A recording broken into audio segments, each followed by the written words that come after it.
जगन्नाथ धाम 4 वैष्णव धामों में से एक माना जाता है। उड़ीसा के पुरी में विराजमान भगवान जगन्नाथ को भगवान विष्णु के पूर्ण कला अवतार श्री कृष्ण का ही एक रूप माना जाता है। महाप्रभु जगन्नाथ को कलयुग का भगवान भी कहते हैं। पुरी में जगन्नाथ स्वामी अपनी बहन सुभद्रा और भाई बलराम के साथ निवास करते हैं। इसे श्री क्षेत्र, श्री पुरुषोत्तम क्षेत्र, शाक क्षेत्र, नीलांचल, नीलगिरी और श्री जगन्नाथपुरी भी कहते हैं। यहाँ लक्ष्मीपति ने तरह तरह की लीलाएं की थी। ब्रह्म और स्कंद पुराण के अनुसार यहाँ भगवान विष्णु पुरुषोत्तम नील माधव के रूप में अवतरित हुए और सबर जनजाति के परम पूज्य देवता बन गए। सबर जनजाति के देवता होने के कारण यहाँ भगवान जगन्नाथ का रूप कबीलाई देवताओं की तरह है। पहले कबीले के लोग अपने देवताओं की मूर्तियों को काष्ठ से बनाते थे। जगन्नाथ मंदिर में सबर जनजाति के पुजारी के अलावा ब्राह्मण पुजारी भी हैं। ज्येष्ठ पूर्णिमा से आषाढ़ पूर्णिमा तक सबर जाति के दैतापति जगन्नाथ जी की सारी रीतियां करते हैं। भगवान जगन्नाथ के मंदिर में आज भी कई ऐसे चमत्कार होते हैं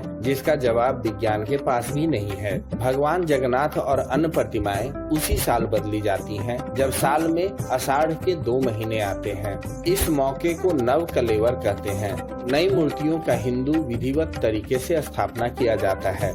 मूर्ति बदलने की इस प्रक्रिया से भी कई रोचक किस्से जुड़े हैं। इस विधि के दौरान मंदिर परिसर के साथ लगते क्षेत्र में बिजली काट दी जाती है और पूरा परिसर अंधेरे में डूब जाता है। मुख्य पुजारी के आंखों पर पट्टी बांधी जाती है। कपाट के बाहर जवान तैनात होते हैं और मंदिर के भीतर जाने की किसी भी सूरत में अनुमति नहीं मिलती। केवल मुख्य पुजारी को ही प्रवेश करने की अनुमति होती है जो मूर्ति बदलते हैं। पुजारी के हाथ में दस्ताने होते हैं। वे पुरानी मूर्तियों से ब्रह्म पदार्थ निकालता है और नई मूर्तियों में डाल देता है।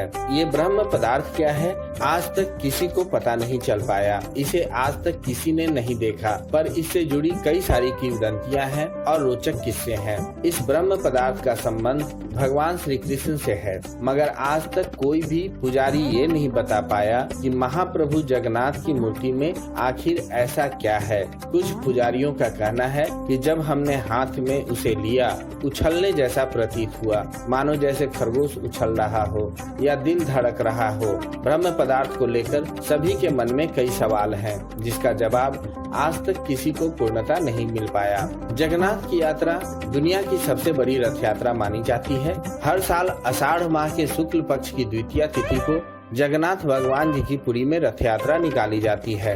रथ यात्रा में भगवान जगन्नाथ के अलावा उनके बड़े भाई बलराम और बहन सुभद्रा का रथ भी निकाला जाता है।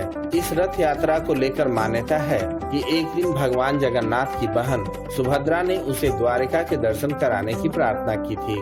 तब भगवान जगन्नाथ ने अपनी बहन की इच्छा पूर्ति के लिए उन्हें रथ में बिठाकर पूरे नगर में भ्रमण करवाया था और इसके बाद से इस रथ यात्रा की शुरुआत हुई थी। जगन्नाथ रथ यात्रा के बारे में स्कंद पुराण, नारद पुराण, पद्म पुराण और ब्रह्म पुराण में भी बताया गया है। इसलिए हिंदू धर्म में इसकी विशेषता है। रथ यात्रा के लिए भगवान बलराम, श्री कृष्ण और देवी सुभद्रा के लिए 3 अलग अलग रथ निर्मित किए जाते हैं। सबसे आगे बलराम जी का रथ, उसके बाद बीच में देवी सुभद्रा का रथ और सबसे पीछे भगवान जगन्नाथ श्री कृष्ण का रथ होता है। बलराम जी के रथ को ताल ध्वज कहते हैं, जिसका रंग लाल और हरा होता है। देवी सुभद्रा के रथ को दर्प दनल कहा जाता है, जो काले या नीले और लाल रंग का होता है, जबकि भगवान जगन्नाथ के रथ को गरुड़ ध्वज कहते हैं। इसका रंग लाल और पीला होता है। इन रथों के निर्माण में किसी भी प्रकार के कील या अन्य किसी वस्तु या धातु का प्रयोग नहीं होता। रथों के लिए काष्ठ यानी लकड़ी का चयन बसंत पंचमी के दिन से ही शुरू होता है। जगन्नाथ मंदिर से रथ यात्रा शुरू होकर यह रथ गुड़िंचा मंदिर पहुंचते हैं। यहाँ भगवान जगन्नाथ, बलभद्र और देवी सुभद्रा 7 दिनों के लिए विश्राम करते हैं। भगवान जगन्नाथ के दर्शन को आड़प दर्शन कहा जाता है। जगन्नाथ मंदिर भारत के सबसे प्रतिष्ठित मंदिरों में से एक है। हर साल लाखों श्रद्धालु यहाँ दर्शन के लिए आते हैं। इस मंदिर से कई अनसुलझे विज्ञान, रहस्य और चमत्कार भी जुड़े हुए हैं, जिनका कोई वैज्ञानिक कारण नहीं है। इतिहासकार और वैज्ञानिकों ने यहाँ तक कि पुजारी और आम लोग भी इतने सालों से इन रहस्यों को सुलझाने की कोशिश कर रहे हैं, लेकिन यह अब तक एक रहस्य ही बना हुआ है। और कोई समर्थ नहीं हो पाया है।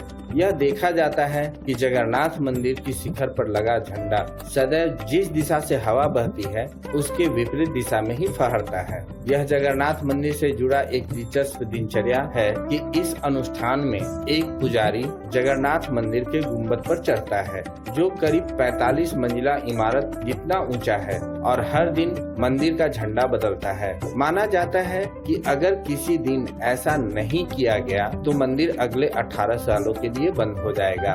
गुम्बद के शीर्ष पर सुशोभित सुदर्शन चक्र 20 फीट ऊंचा है और इसका वजन 1 टन के करीब है। अविश्वसनीय तथ्य यह है कि यह चक्र पूरी शहर के किसी भी दिशा से देखने पर चक्र का मुख देखने पर आपकी ओर ही दिखाई देता है। जगन्नाथ मंदिर के गोपुरम पर चक्र स्थापित करने के लिए उस समय इस्तेमाल की गई इंजीनियरिंग तकनीक अभी भी एक रहस्य बनी हुई है कि चक्र को कैसे ऊपर लाया गया और वहां गोपुरम पर स्थापित किया गया। यह एक वैज्ञानिक सिद्धांत है। तटीय क्षेत्रों में दिन के समय हवा समुद्र से जमीन की ओर बहती है और शाम के समय जमीन से समुद्र की ओर। हालांकि पुरी के मामले में ठीक इसके विपरीत होता है, जहां आप दिन में गर्म हवा और रात में ठंडी हवा का अनुभव कर सकते हैं। यह एक आश्चर्यजनक तथ्य है कि पुरी के जगन्नाथ मंदिर के ऊपर कुछ भी नहीं उड़ पाता। कोई पक्षी, यहाँ तक कि कोई विमान भी उड़ पाने में समर्थ नहीं होते। यह रहस्य अभी भी यथावत है और इसका कोई वैज्ञानिक स्पष्टीकरण भी प्राप्त नहीं हो पाया है। जगन्नाथ मंदिर का निर्माण इस तरह से किया गया है कि आप किसी भी समय मंदिर के मुख्य गुम्बद की छाया नहीं देख सकते। यह इंजीनियरिंग का एक चमत्कार ही है। मंदिर के रसोई घर को दुनिया का सबसे बड़ा रसोई घर माना जाता है। मंदिर के 752 चूल्हों पर 500 रसोइये और 300 सहयोगी साल भर भोग बनाने के कार्य में जुटे रहते हैं।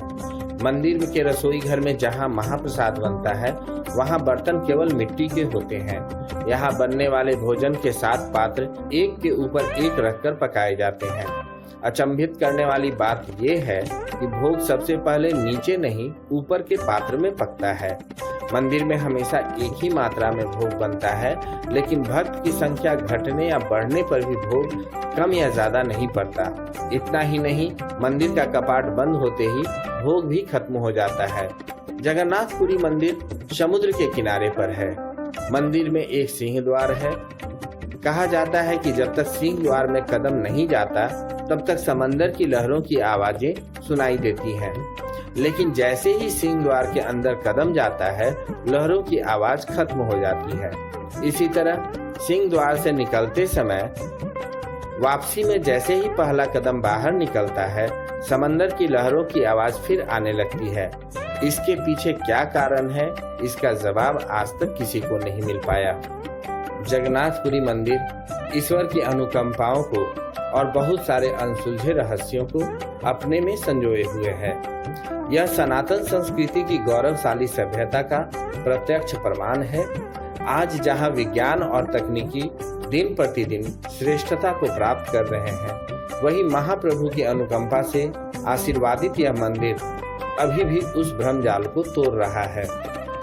मंदिर के प्रांगण में प्रवेश करने और यहाँ का महाप्रसाद ग्रहण करने का एक अपना ही आनंद है, और इस परमानंद की तुलना दुनिया के किसी भी वैभव से नहीं की जा सकती है। जय श्री कृष्ण, जय श्री जगन्नाथ, जय हो महाप्रभु।